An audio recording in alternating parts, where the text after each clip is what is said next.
For today's vlog ay magluluto tayo ng ginataang gabi mga idol. Simple lang ingredient, ganito lang pwede na. Yan, yung sahog.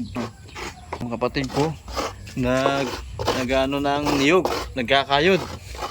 Shout out muna doy. Hey guys, shout out to you. Yan, mano-mano lang kinakayod niya.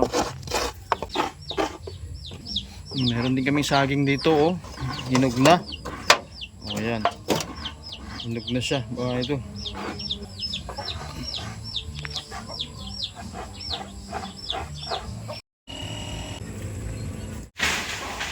Yan, at magluluto din po tayo ng isda. Lagyan natin ng asin muna. Yan. Yan.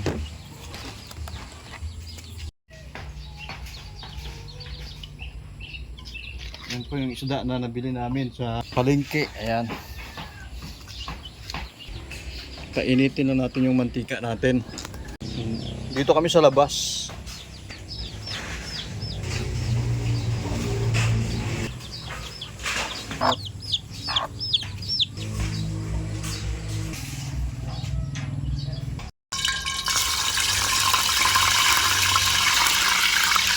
Sarap ito i-partner sa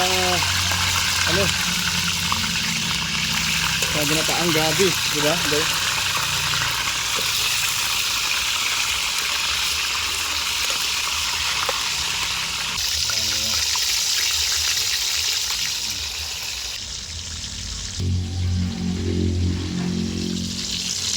Natin.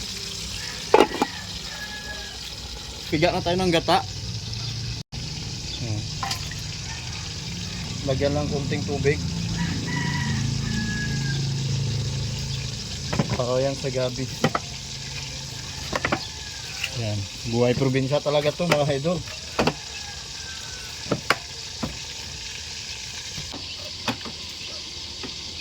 Yan, ganyan. Ganito po magpiga ng niyog. Mano-mano lang. Kaysa bumili ka ng ano lang kasi ito, hindi naman tulaing talaga na kailangan ng maraming gata. Kami lang naman kakain, kaya ito lang. Simple lang.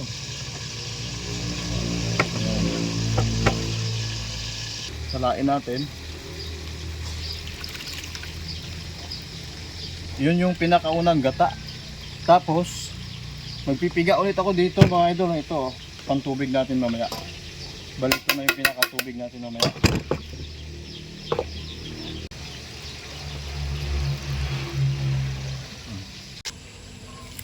Yan. Yan yung gawin kong pang tubig mamaya. Sige pa. Tama na yan. Kain pa sa manok. Yung kainin pa nila yan.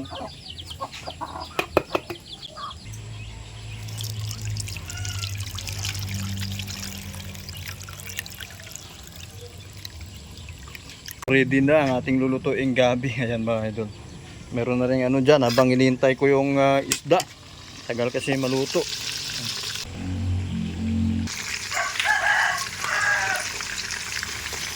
Kapit na maluto ang ating isda na prito mga idol. Bagay talaga yun dito sa ginataan.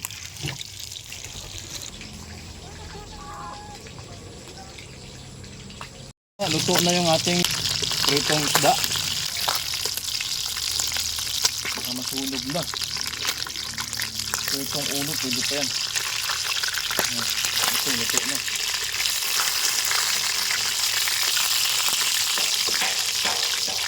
So ito na yung prito nating isda, no? Yan, luto na yan. Kung saan tayo nagprito ng isda, dito na rin tayo magluluto ng ating gabi mga idol. Kasi dito pa naman yung mantika. Yan. Ako inuuna ko yung luya para maluto agad bago yung bawang. Medyo bumangon na yung ating luya, tabi ko muna tapos sunod ko yung bawang.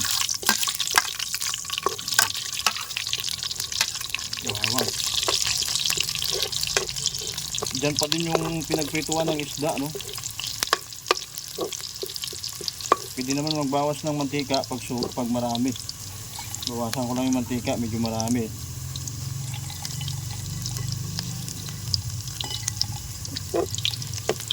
Ang ating bawang.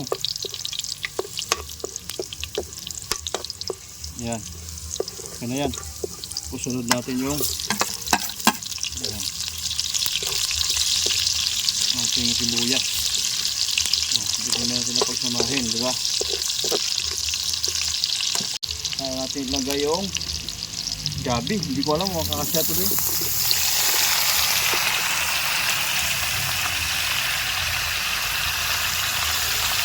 Ay, kasya naman pala.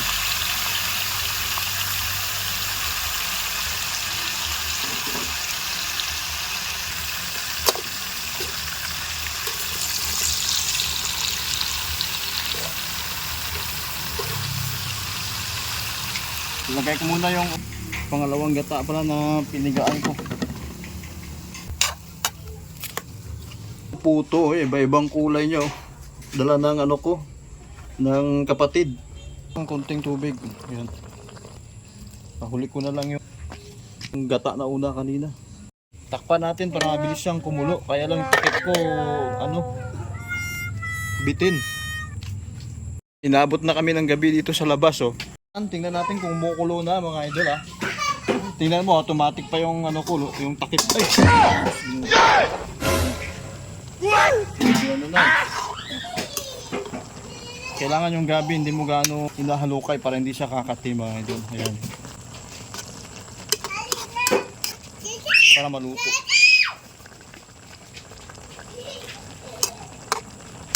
Yan, kumukulo na nga. Tsaka ilalagay ko tong ito, parang maliliit na hipon. Lain ko lang muna to bago yung isda na pinirito.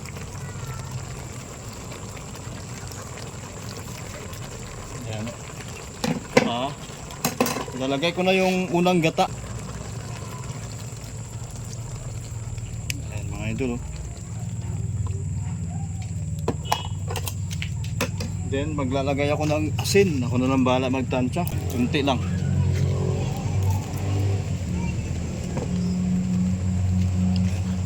Haluin natin kunti. Maglalagay na rin tayo ng bitsin.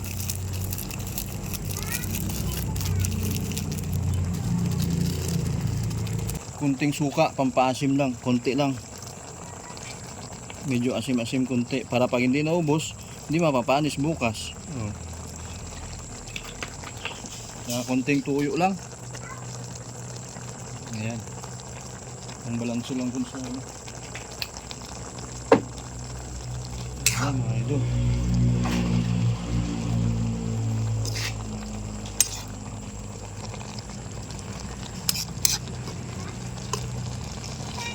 Pwede ko na rin ipatong tong isda na pinirito ko kanina.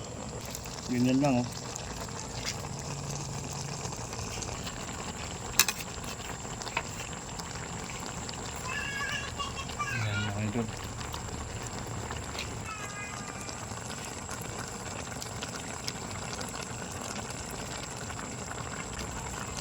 Yan, kumukulo na.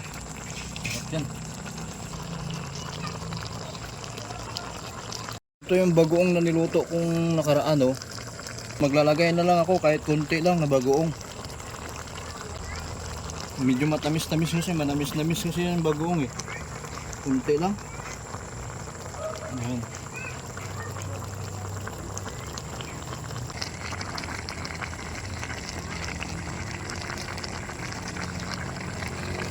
Pakuluan na natin ng maigi para maluto yung gata. Kasi gabi ngayon, ayun, kumain na may gata na hindi naluto ng maigi.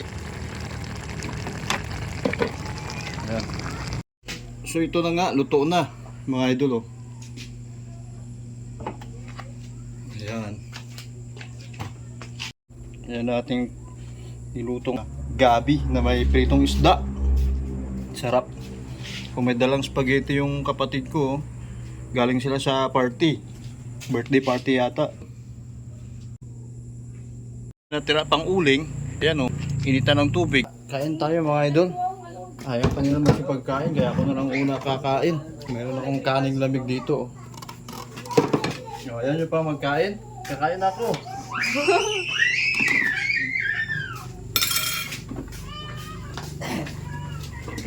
Ayan o. Ya! Ya! Ya! Ayan. Maling! Kalahati na sana.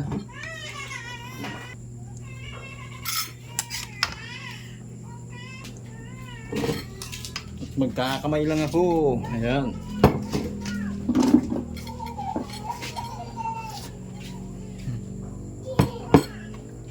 Meron pang natiyang kilawin, no? Konti.